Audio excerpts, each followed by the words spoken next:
সিপাহীজলা জেলায় নেশা বিরোধী অভিযান অব্যাহত রয়েছে। সোনামুড়া মহকুমার ভারত বাংলাদেশ সীমান্ত এলাকার বেজিমারা কালাপানি বনাঞ্চলে যৌথ অভিযান চালিয়ে ৭৫,০০০ গাঁজা গাছ পুড়িয়ে ধ্বংস করেছে পুলিশ, যার আনুমানিক বাজার মূল্য ৬০ লক্ষ টাকা। মঙ্গলবারের এই যৌথ অভিযানে বিএসএফ এর ৮১ নম্বর ব্যাটালিয়ন এবং টিএসআর এর ১১ নম্বর ব্যাটালিয়নের জওয়ানরাও ছিলেন বলে জানিয়েছেন সোনামুড়া থানার ওসি তাপস দাস।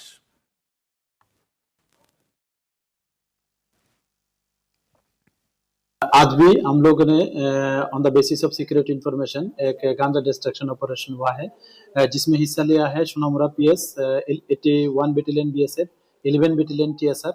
और ये जो इलाका था फॉरेस्ट लैंड था, ये बेजीमारा काला पनिया में पड़ता है, जिसमें लगभग 25 एकड़ में फैला हुआ था ये जो गांजा फील्ड। और ये सभी लगभग मेच्योर था, जिसमें तकरीबन 75,000 के आसपास गांजा ट्री था। तो हम लोग ये मतलब पूरा डिस्ट्रक्शन कर दिया जो जला के, after observing all legal formalities.